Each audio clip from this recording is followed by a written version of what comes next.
Welcome to Tai Chi.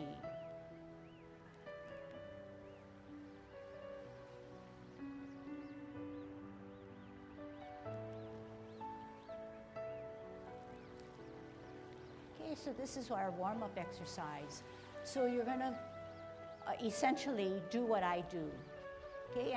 And I'll take it on a slower pace because right away we're gonna be addressing Tai Chi principles. Okay? So right now we're at hands at our waist. Our weight is evenly distributed.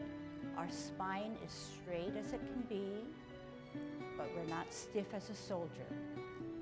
Turn your neck. 1, 2, 3, and as you can see, you turn your neck and you slightly nod down. 8, 9, 10. Okay, you're going to keep your position and you're going to stretch your neck, but I'm going to stand to the side to show you exactly how you stretch your neck. You point your chin out and you draw it back. But when you draw it back, try hard not to arch that back. Slightly, but not going this way, okay? Because that's not good for your back. Okay, here we go. 1, 2, 3, 4, 5,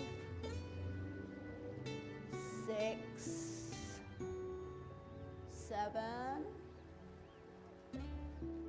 8, 9, 10. Turn your shoulders, lift them up, curl them round. 1, 2, 3, 4, 5, 6, 7, 8, 9, 10. Other way. 1, 2, 3, 4, 5, 6, 7, 8, 9, 10. Expand your chest. 1, 2, 3, 4, 5, 6, 7, 8, 9, 10. The next one is a waist exercise. I want to spend some time going over it because it's a little complicated. So we're going to interlock our fingers. We're going to stretch our arms to the ceiling and keep them closer to our ear. And we notice that our feet are apart rather than closer together, okay? Because you get more stability. So open up your foot a little bit more. All right, and we're going to peek at the heel of our opposite foot. So we're going to force our hips and waist to turn like this. You're turning to peek at the opposite heel. So the arms that are extended are not helping us to peek, but we're forcing our hips and waist, which are ever so important in Tai Chi, to turn. 5, 6, 7, 8, 9, 10. Okay? And everybody I know is trying their very best, okay? So put your arms down. So what you don't want to do is, I was so busy looking at my opposite foot that I didn't look at you, okay? But you don't want to use this. You don't want to use this because you want to keep them stretched high, closer to your ear, and you want to force your hips and waist to do the work for you in this particular case, okay? So you might want to try that at home. It does take some effort to keep your arms, which are heavy, up really tight in, okay? All right, next one is lots of freedom. It's called airplane. Fingers widespread. 1, 2, 3, 4, 5, 6, 7, 8, 9, 10. Next one is touch toe, okay? Can I demonstrate? We come up, we go down, we let gravity take care of us without bending our knee if we can. Touch that toe, come back up. This time you're able to arch your back. One more demonstration, going at this angle. It's okay, and you should try to bend that back, okay? And like anything else, when something's new, you want to go for the gusto, but kind of temper it because you don't want to have your aches and pains and throw things off in alignment, okay? Here we go, touch toe. 1, 2, 3, 4, 5, 6, 7, 8, 9,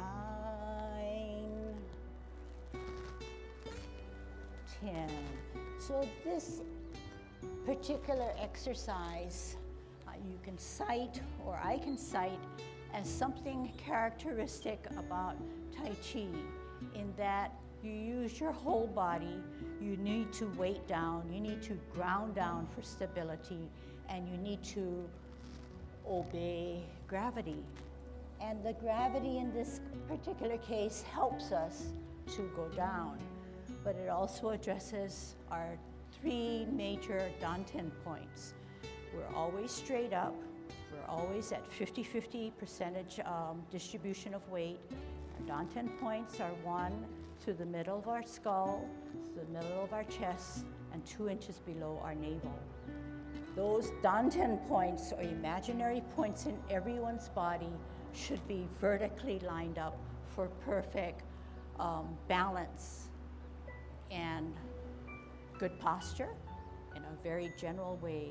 Particularly with Tai Chi, something that we're going to be working at and looking at and trying to be a good disciplinarian for Tai Chi, and posture is a real big issue, okay? Big area that we are going to be addressing.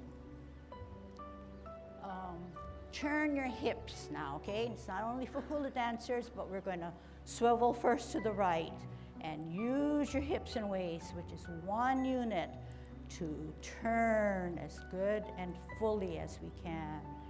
7, 8, 9, 10. Other way. 1, 2, 3, 4, 5, 6, 7, 8, 9, 10. So this next one requires balance, and we're all in here for prevention of falls, and what a better way to wake up our system to balance correctly. So the first part is to balance on our left foot so that we can kick with our right foot. And when we talk about our vertical danten points, they are ever so straight. We also feel that the left foot is heavily rooted or grounded. If it's not going to give you prevention and good balance, okay? So we're going to root down or ground down on our left foot, hands at our waist. 1, 2, 3, 4, 5, 6, 7, 8, 9, 10. And we're also concentrating a Tai Chi principle. 1, 2, 3, 4, 5, 6, 7, 8, 9, 10.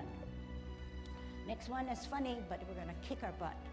I haven't ever seen anybody kick their butt as far up as our master, and he was at the time in his late 70s, okay? So another good Tai Chi principle that we're going to be addressing is shifting of weight. So right now we're evenly distributed, but in order to kick our butt, we're going to have to open up our span, and we're going to have to shift our weight first to the left, shift our weight and then to the right, alternating to allow the insubstantial or weightless foot to do the movement. So that foot is important because it's going to try to kick our butt. But the other foot is even more important because it has to ground ourselves down. When we're grounded and grounded to the fullest extent, it cannot just be stiff like this where the knees are not bent. But if they're fully grounded, the knee should be flexed, okay? And this is something we're going to be looking at throughout our session. Okay, kick our butt, opening up our span, leaning first or grounding down to the left. Yet. 2, 3, shift your weight, 4, 5, 6, 7, 8, 9, 10. Okay, and along that, those strategies, if your butt is up here and you can kick high, but you should also flex that ankle to try to get the most of your best use of your body and your muscle strength, okay? But at the same time, it's not standing straight up anymore because you're posted down. You can lean or weight down on that favorable, optimal position that's grounding you, okay? All right. Turn your knees, is that right? Yeah. Okay, so this time now, hands at our thighs, turn to the right. Flex down, 1, 2, 3, 4, 5, 6, 7, 8, 9, 10. Other way, 1, 2, 3, 4, 5, 6, 7, 8, 9, 10. Okay, the next one's kind of fun. It's not that easy. It's called the Heisman, after the Heisman Trophy football player or trophy winner. So we're going to open our span, okay, and you're going to kind of watch first, and you're going to shift your weight first to the right-hand side. But when you shift your weight to the right-hand side, remember I talked about if you're fully weighted, the knee goes down. To shift your weight properly, you have to not only flex your knee, but you have to sit down. You have to not only flex the knee, but you have to sit down. Okay? It's not easy. But like all Tai Chi, the top of our body from our waist up and the portion that is from the bottom of our body all are interlocked. They move together. They help us with our movement. So our right hand is on the outside of the cross in both situations when we alternate our stance. We bring the right hand closer to our forehead and we do this. What do?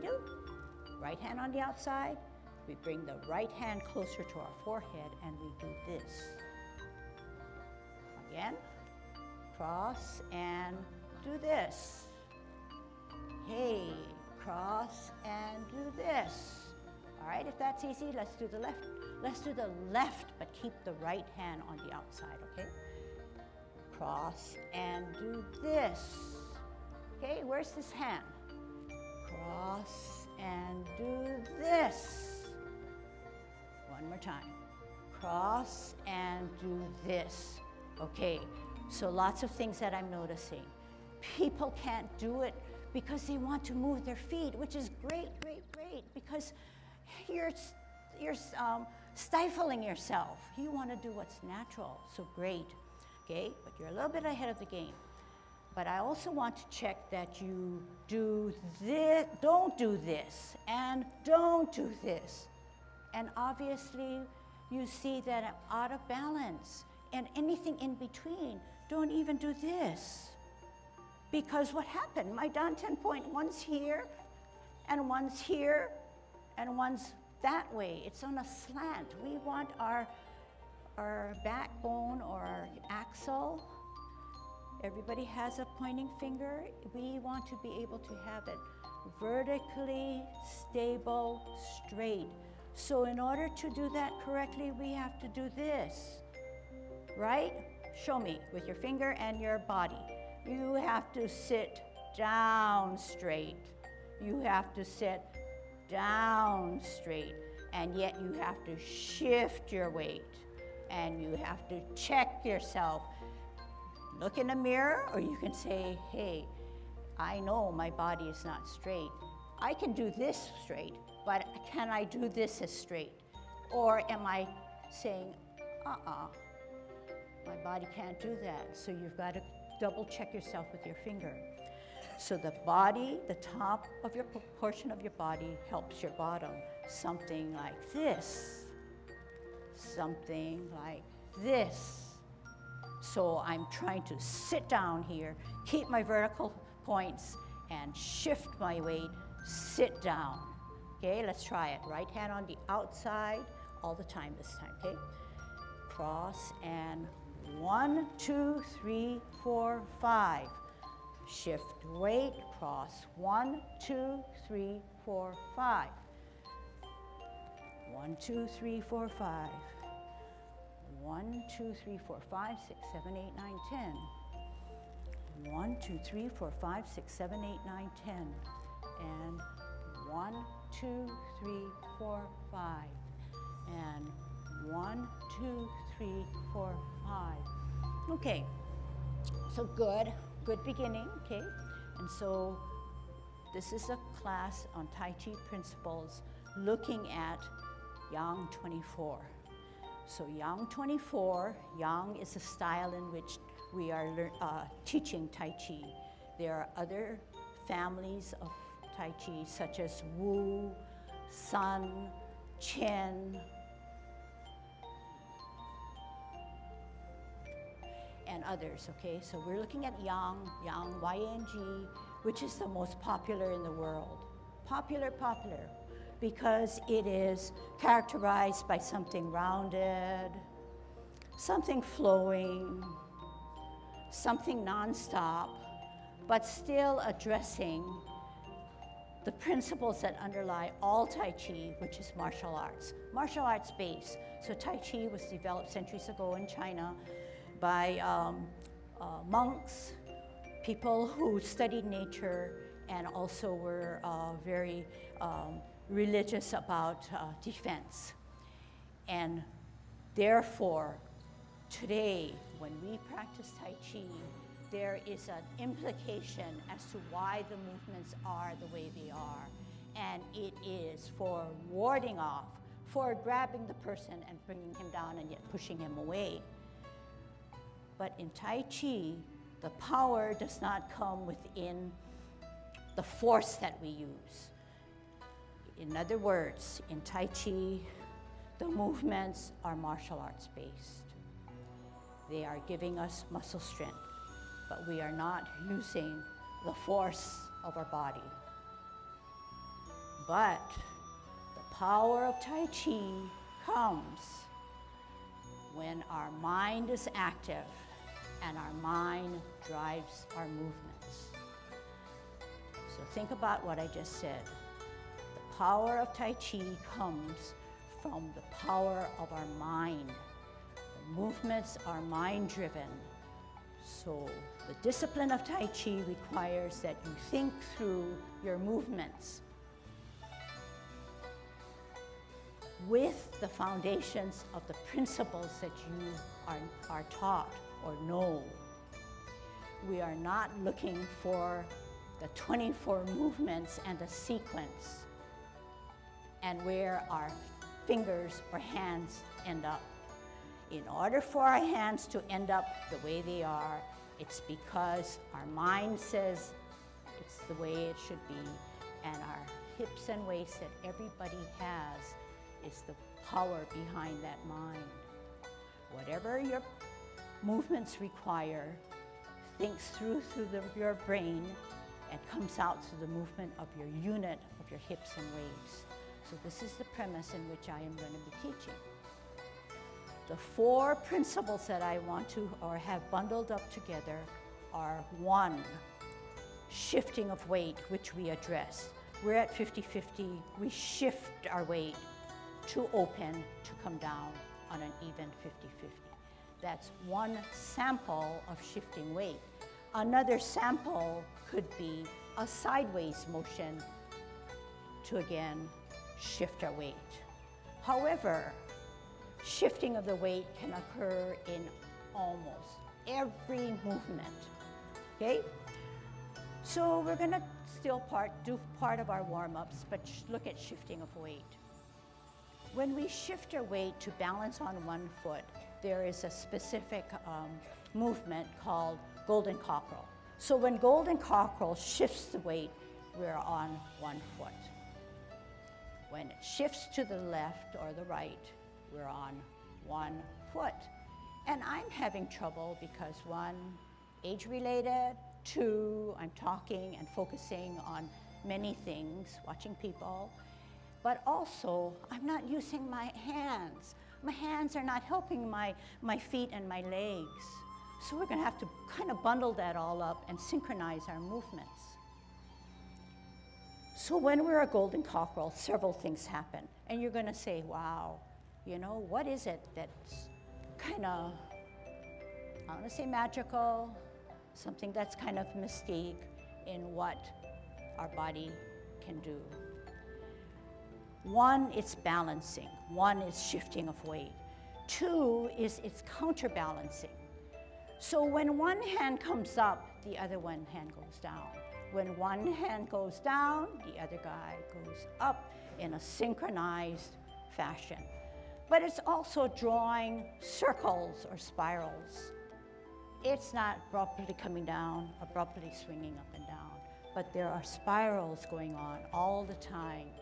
That's helping us to think through, it's giving us confidence, it's going smoothly, and it's helping us with timing, okay? We said that we have a pointing finger that we call our axle. Our axle can do many things. It can shift, like you saw me shifting and doing cloud hands, but it also can spin. Spinning is really important, but spinning addresses good gravity, good optimal position in that the Danten points are all lined up correctly.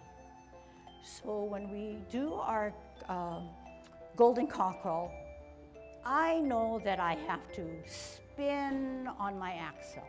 I know I have to push down, I have to come up to get better balance. And that particular coming up, coming down is our counterbalancing. Something's going on in an opposite way, like yin and yang, that helps us with Tai Chi and everything that we do. Spiral, if I don't have enough distance to come down, it will not help me to go up. If it's too shallow, what's going to help me to come up? Hardly anything. It's the power of only that foot. So we want to create our spirals higher to come up, to go lower. Start at higher to come up, to go lower. At the same time, the kick is not, the golden cockerel isn't a straight formation, but a swiveling of the hips to come to one side. So that's a lot of words. So let's just put it to good use and try it out, okay? So facing you, we're shifting our weight to our left to be a good golden cockerel. Take your time.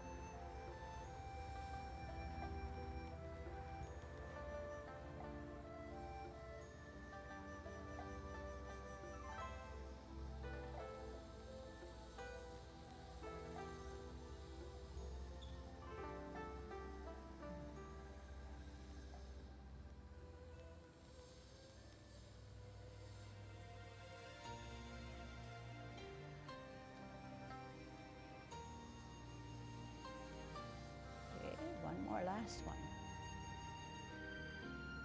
Okay, great job. Okay, what I failed to tell you, and maybe you developed it on your own, is the kick and the hand center our body. The center of our body is really important because It's where our core is. It's where our danten points are. So we don't want to come out this way or this way because it doesn't do us any good. But we want to make sure that the hand that comes up and the foot that comes up centers our body, And this guy is our counterbalance hand. And so it's swiveling. It's also addressing the point in which we rise, both our feet and our hands here. All right, another one now, kicking it up a notch. We're gonna be able to kick out. So remember I talked about how you can sit down this way, and I said that for this time, keep all the time your right hand on the outside of the cross. But this time I'm gonna change it, okay? So every time we kick out with one foot,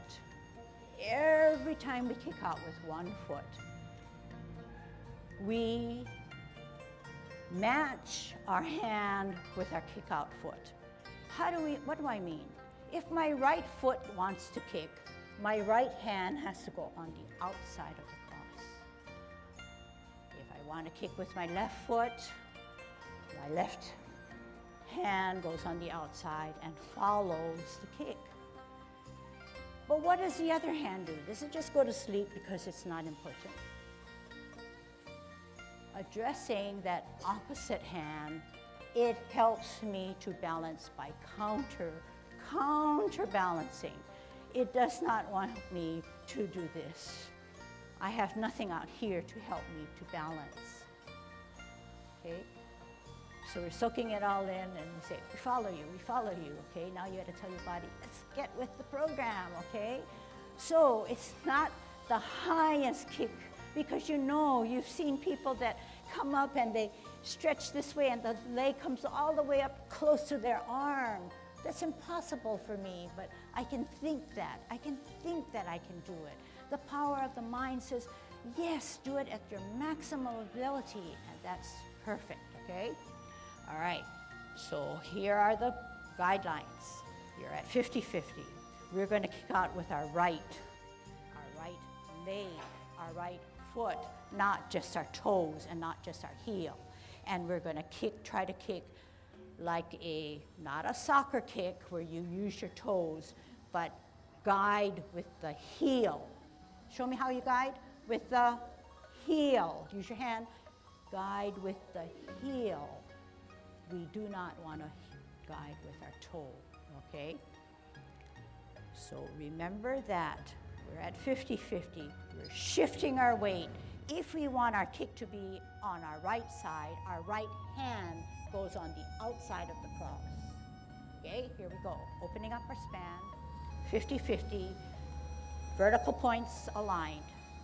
We're going to gather the energy, bring it closer to our danten, right hand on the outside, right foot coming up, kick out in line. Down, gather the energy, left hand on the outside, left foot wants to come up, kick out in line, make sure that counterbalance hand is totally opposite, away from the forward hand. Ground down, root down, and expend the energy. Swivel on your axle and kick out. One more. Gather energy by your danten, bring it up through your points and out. Very good. Okay, so something to work on, something to think about, something to learn more about your body and how it can be safe, and be surprised and thankful that your body is strong and can do some of these things, okay? All right. So we covered shifting of weight. We covered counterbalancing. We covered the mind being ever so strong. Let's look again at, and we looked at rotating on our axle. Posture, we covered it in a short way. In Tai Chi, the posture is never straight and stiff like a soldier, although the word discipline seems like it should, okay? But in this art or discipline of Tai Chi, We don't want to be a soldier. We don't want to really be a rag doll, but we want to be somewhere in between. So what does that somewhere in between mean? So first of all, show me as stiff as a soldier, best soldier position. Then drop your shoulder. You find that your middle finger touches the side seam of your pants in a natural way. But you also find that stiff as a soldier, down, something happens to your chest. The chest takes a soft curvature. It's no longer stiff, but it drops. At the same time, the curvature of the chest concaves, your butt tucks under.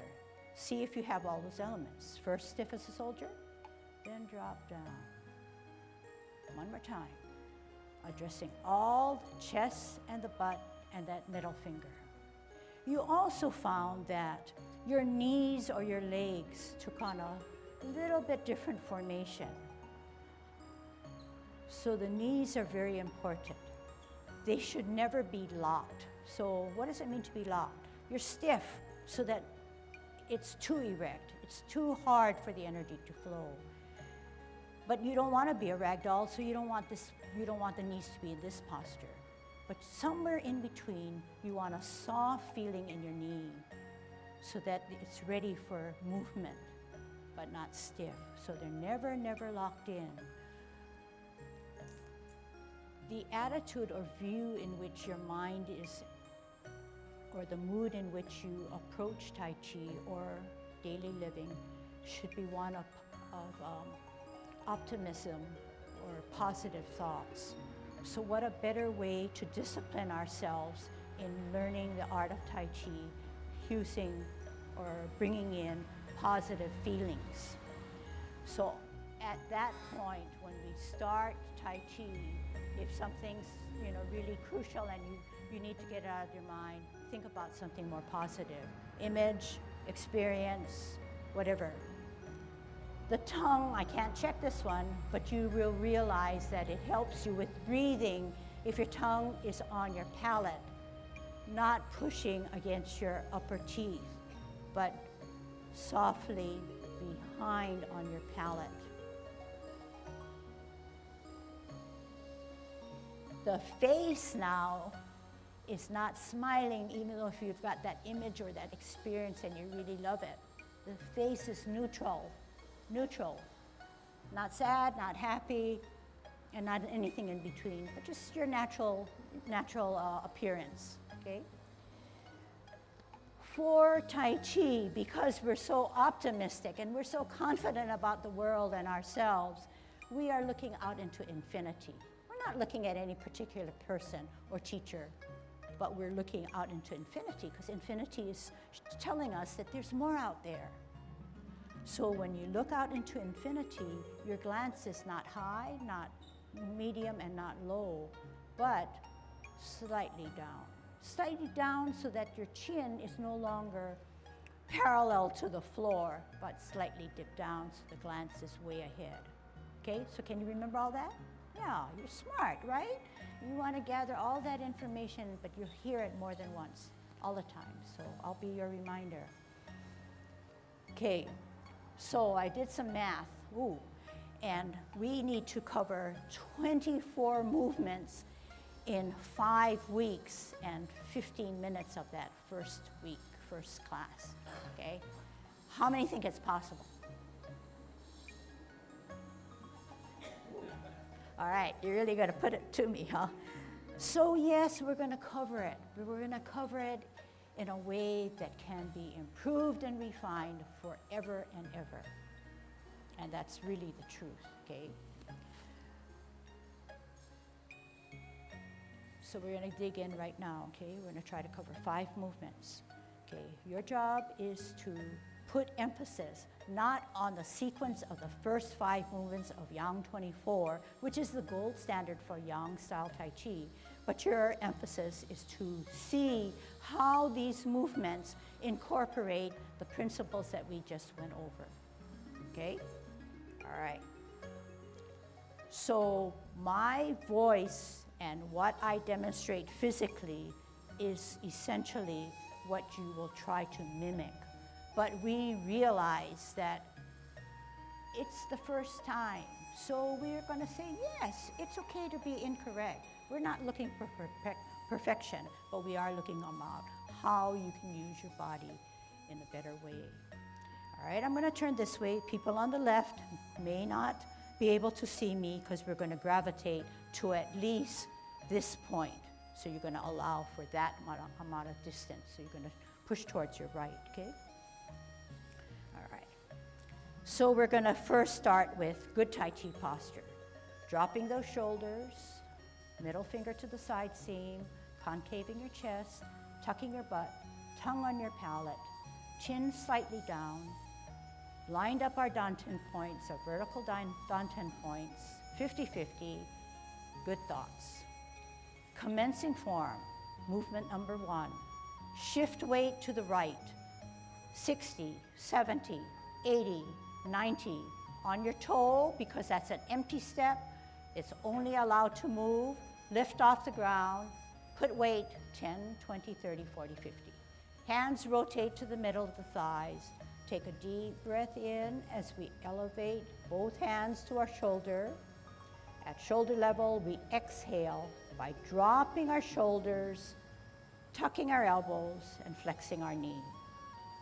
We're going to form our ball, left hand on the bottom, right hand on the top. About chest level on the top, 2 inches below your navel on the bottom. And our feet are going to take a T-stance. And we're fully weighted on the back or right foot where the energy is. We're going to come out on our heel. We're going to split our hands, and we're going to part the wild horse's mane. Movement 2. In this position, we are distributing our weight. We have a counterbalance in our hands. We're going to shift our weight again by sitting back and sitting down, lowering ourselves on an imaginary stool so that our front foot now only is on its heel. That's the insubstantial or almost weightless foot, which is allowed now to pivot out to the left. We hold our ball for better balance, centering ourselves. We step out with our right heel, we split our hands, and we go up the horse's mane, parting of the wild horse's mane. Movement 2. We do it 3 times. That's 2.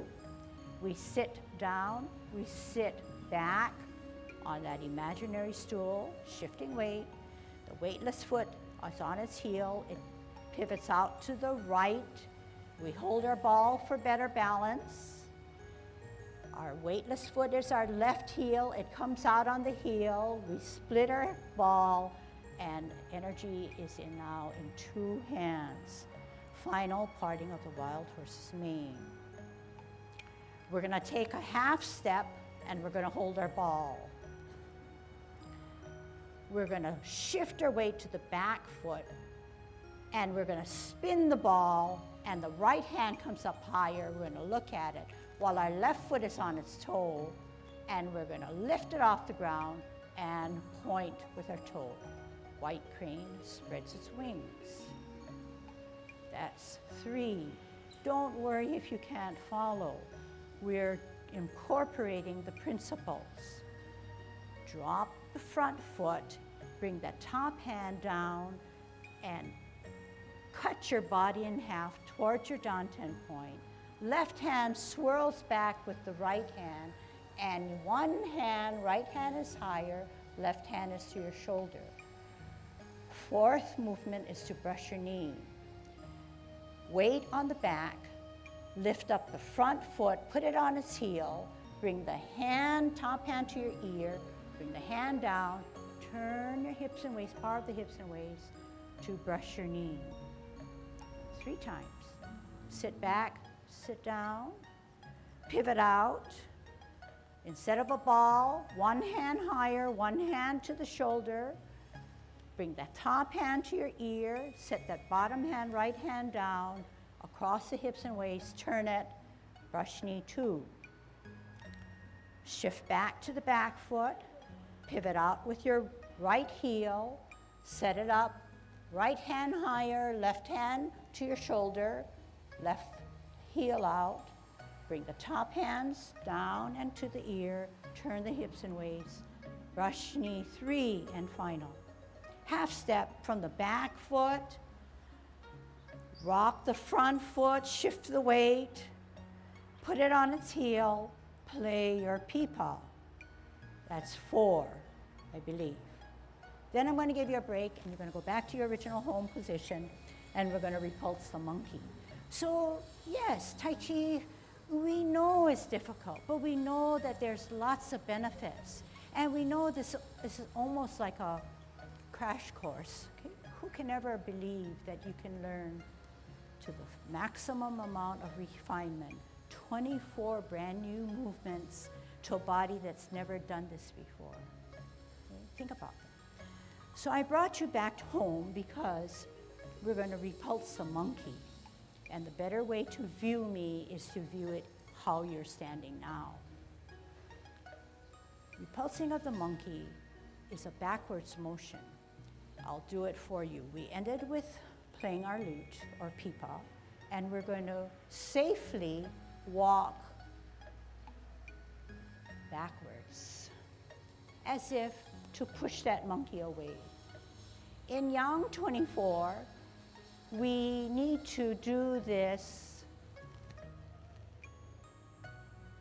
4 times. 2.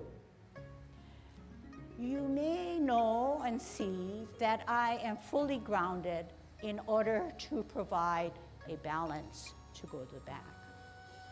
You may also see that I have a counterbalance to allow me to perhaps, but not guarantee, that I will not fall.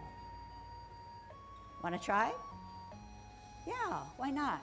Tai Chi is safe, but do only what you feel your body can do.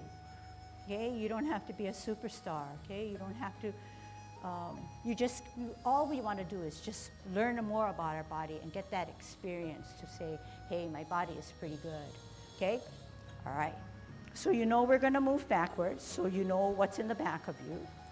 You know that to get into repulsing of the monkey, we will first put 2 feet on 2 different tile lines, like I have it. They're parallel, right? We want to drag the right foot back and 45-degree it, like this. We want to shift our weight so that the back foot has our weight. We want to shift our weight so the back foot has our weight. We want to shift our hands so that the back hand is like our front and our back is like our back. The hands mimic the feet. The hands enhance the movement. I'm going to turn, but I'll be on the opposite way. I want you to sit back. I want you to sit back. Okay? So I'm not too fussy about how you move, because that's secondary, okay? But I do want you to be safe. All right? So we're playing our lute. The right hand crosses near the bend of our left elbow. And our left foot is on its heel. We're going to drop the front foot to its sole. We're going to open like this, where the back hand is higher. We want to multitask. We want to do several things at once. We want to bring this here. We want to lift here. And we want to spin on our axle and repulse the monkey, okay? So one view here first. This is my lute. Weight on the back. This is where my energy is. I want to drop that front foot. I want that front hand to center my body, not outside over there, center my body. And I want my other hand to be higher. I want to watch that, and I want to move simultaneously like this. Okay? Here we go. Weight on the back. Drop the front foot, center the front hand. Right hand rises up higher. Weight on the back of your leg. Lift off the ground the front foot or weightless foot, stretch it out, and pivot. and repulse the monkey. Other side, right hand in the middle, left hand higher, weight on the back, lead with your toe, off the ground, stretch out, pivot, repulse 2. Center, higher, glance, lead with the toe, repulse of the monkey 3. We're swiveling on our axle, we're shifting our weight right now, swiveling, centering, shifting weight. Very good. Nobody fell? I see smiles. You took 4 repulses back. Now you're moving into your right spot. Good job. Okay, so I like what I see. I like what I feel. I think that the next 4 weeks we can dig in and learn 5 more movements. Okay, so like anything else that's new, it does require practicing. It does require some re-listening to all the new information that you've never heard before, trying to understand how Tai Chi has been put together, and if it's centuries old, what is it that they found out early on that's still being promoted to this day? And not only being promoted, but being popularized. And where people in the health field are saying, take Tai Chi, take Tai Chi. Okay, so it grows on you. So I'll see you next week for sure, right? Good job.